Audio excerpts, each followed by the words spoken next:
গিয়ে চটপটি খেতে খেতে দেখা হয়ে গেল সেই মেয়ের সাথে। গপসপ করে তার নাম্বার নিয়ে মিস কল দিতে দিতে গেল হারিয়ে।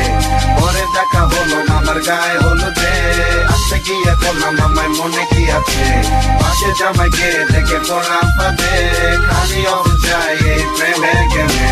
বলে গিয়ে চটপটি খেতে খেতে দেখা হয়ে গেল সেই মেয়ের সাথে। গপসপ করে তার নাম্বার নিয়ে মিস কল দিতে দিতে গেল হারিয়ে। পরে দেখা হলো আমার গায়ে হলুদে, আসতে গিয়ে বললাম আমায় মনে কি আছে। পাশে জামাইকে দেখে করলাম